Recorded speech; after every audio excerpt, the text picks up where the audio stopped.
اللہ تعالیٰ نے لیلۃ القدر کو ان 5 راتوں میں چھپایا ہوا ہے۔ پہلے یہ تعیین کے ساتھ مقرر ہو کر آ رہی تھی۔ آپس کے جھگڑے ایسی نحوست ہیں کہ آپ خیمے سے باہر آئے، 2 صحابہ آپس میں ان کی کوئی تلخی ہوگی، ان کی آوازیں اونچی ہوں گی، جھگڑا بڑھ گیا، تو آپ نے باہر تشریف لا کے فرمایا کہ میرے اللہ نے مجھے شب قدر بتا دی تھی کہ فلاں رات ہوا کرے گی، لیکن تم لوگوں کے جھگڑے کی وجہ سے اللہ تعالیٰ نے اس کو اٹھا لیا اور چھپا دیا، اور اب تم اسے طاق راتوں میں تلاش کرو، 21 میں، 23 میں، 25 میں، 27 میں، 29 میں اس کو تم تلاش کرو۔ آپس کا اختلاف صحابہ کا تھا، 2 صحابی آپس میں کس بات پہ الجھ گئے پتہ کوئی نہیں۔ بظاہر تو وہ ایک تعیین اور ایک مقرر عدد، مقرر رات اٹھ گئی، لیکن یہ بہت بڑی خیر ہوئی۔ اگر یہ رات متعین ہوتی کہ 21 کی رات شب قدر ہوا کرے گی، یا 27 یا 23 یا 25 یا 29، اور آنے والے زمانے میں غفلت تو ہونی تھی، جہالت بھی ہونی تھی، نافرمانی بھی ہونی تھی۔ رات متعین ہو، لوگوں کو پتہ ہو آج شب قدر ہے، پھر لوگ نافرمانی کرتے تو نقد عذاب آتا۔ تو اللہ تعالیٰ نے اس چھپانے میں بھی اپنی رحمت کو شامل حال کیا۔ جب ایک آدمی شراب پی رہا ہے، اسے پتہ ہی نہیں شب قدر، کسی کو بھی نہیں پتہ کہ آج ہے۔ ہم تو 5 راتیں چھوٹی انشاءاللہ جاگ کے، آپ تو ویسے ہی علم میں مصروف ہیں، تو چلو آپ کی برکت سے ایک حدیث بھی یاد آ گئی۔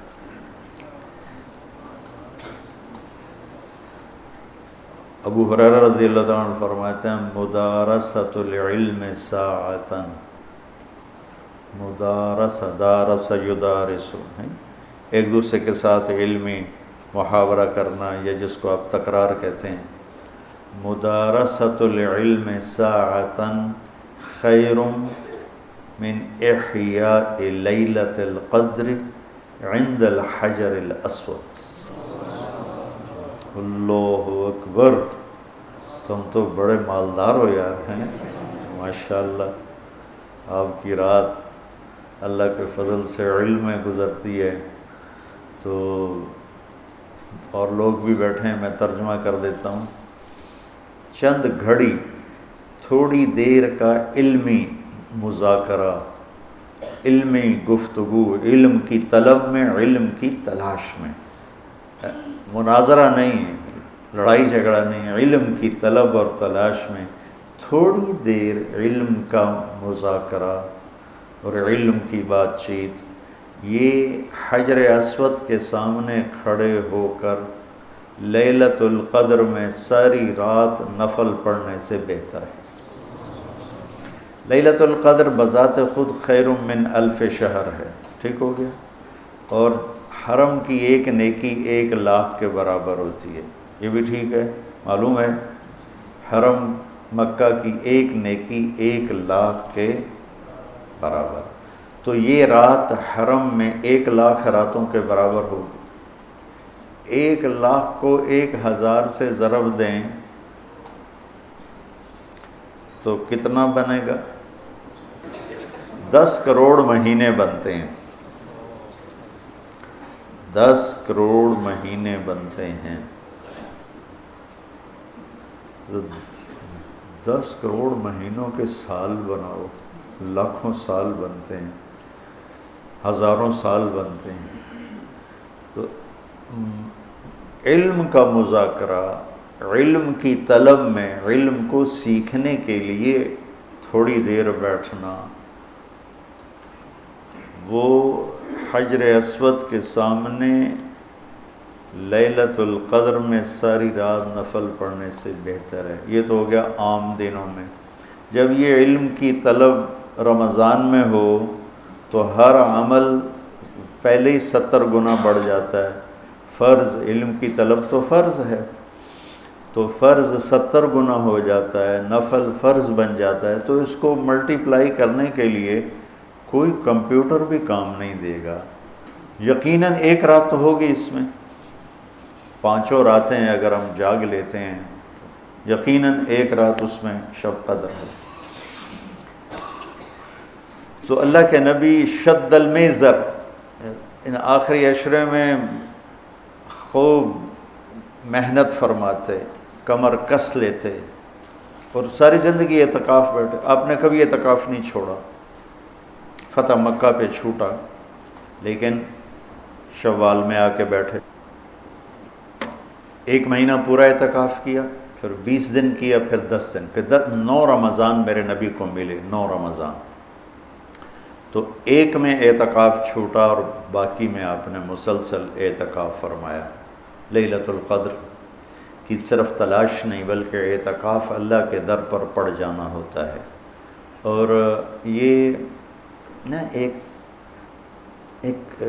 مناسبت ان سارے فرائض میں مجھے ایک نظر آئی جو میں آپ کے سامنے پیش کرتا ہوں، ٹھیک ہے؟ تو اللہ کی طرف سے لا الہ الا اللہ، یہ کلمہ معرفت ہے، شناسائی کا کلمہ ہے، لا الہ الا اللہ محمد رسول اللہ۔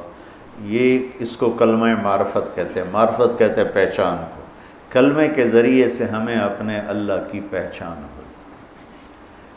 نماز کے ذریعے اس کے اندر تعلق پیدا ہوا، تعلق پیدا ہوا۔ نماز کے ذریعے وہ پہچان تعلق میں تبدیل ہو گئی، روزے کے ذریعے وہ تعلق محبت میں تبدیل ہو گیا۔ بھوکے پھر رہے ہیں، عاشق ہوویں عشق کماویں، دل رکھیں وانگ پہاڑاں ہو، سہ بدیاں ہزار علامیں، کر جانے باغ بہاراں ہو، منصور جے چک سولی دتے، جڑے واقف کل اسراراں ہو، سجدیوں سر چائی نہ باہو، توڑے کافر کہن ہزاراں ہو، عاشق سوئی حقیقی جڑا قتل معشوق دے مننے، سر نو جوڑے تے مکھ نہ موڑے، ہمیں 100 تلواراں کھنے سہے، سچا عشق حسین علی دا باہو، سر دتے تے راز نہ بھنے۔ لا الہ الا اللہ محمد رسول اللہ پہچان کرواتا ہے۔ نماز اس پہچان کو ایک تعلق میں بدلتی ہے، روزہ اس تعلق کو محبت میں بدلتا ہے، اور اعتکاف اس محبت کو عشق میں بدل دیتا ہے۔ اور پھر رمضان کے بعد ہی حج کا سفر شروع ہوتا ہے، پھر عاشق کو ہوتا ہے کہ معشوق کا دیدار ہو۔ تو احرام عاشقانہ لباس ہے، اور طواف مجنونانہ تلاش ہے کدھر ہے کدھر ہے کدھر، ابھا ڈیکھاں لماں ڈیکھاں، اونچے کوٹھے تے چڑھ ڈیکھاں، ڈٹھی دل کو دیواں ٹیکاں، سجن مل سم کے مر پوساں، خواجہ غلام فرید۔ ہاں تیرے کوچ اس بہانے، مجھے دن سے رات کرنا، کبھی اس سے بات کرنا، کبھی اس سے بات کرنا۔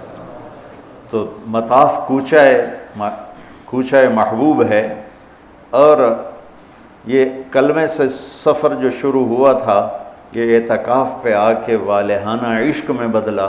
عشق نے پھر اس کو گھر سے نکالا، اس کو کپڑوں سے نکالا، اس کو زیب و زینت سے نکالا، اور اس کو بیوی سے نکالا، بچوں سے نکالا، راحتوں سے نکالا، تیل کنگھی شیشہ سے نکالا، اور بس صرف عاشق اور مجنوں بن کر یہ ابل حب ان یخفا وکم قد کتمتہ فاصبح عندی قد اناخ وطنبا اذا اشتد شوقی ہام قلبی بذکرہ وان رمت قربا من حبیبی تقربا یبدو فافنا ثم احیا لہ ویسعدنی حتی الذ واطربا۔ یہ ایک لڑکی طواف کر رہی تھی، اور یہ ہے طواف کا، یہ ہے موضوع، کدھر ہے کدھر ہے کدھر ہے کدھر ہے. دیکھو نا، نماز لگتا ہے عبادت ہو رہی، یہ ایک درس کا حلقہ ہے، لگتا ہے کہ ایک عبادت کی ایک شکل ہو رہی ہے، قرآن کی تلاوت عبادت ہو رہی ہے، ٹھیک ہے، سجدے میں پڑا ہوا عبادت ہو رہی. طواف کوئی عبادت لگتا؟ طواف تو ایک مجنونانہ پھیرے لگ رہے ہیں، پھیرے لگ رہے ہیں. یہ اس 3 شعروں کے صدقے میں طواف ہے. اسماعیل فرماتے ہیں کہ میں طواف کر رہا تھا تو ایک لڑکی بدو یہ شعر پڑھ رہی تھی.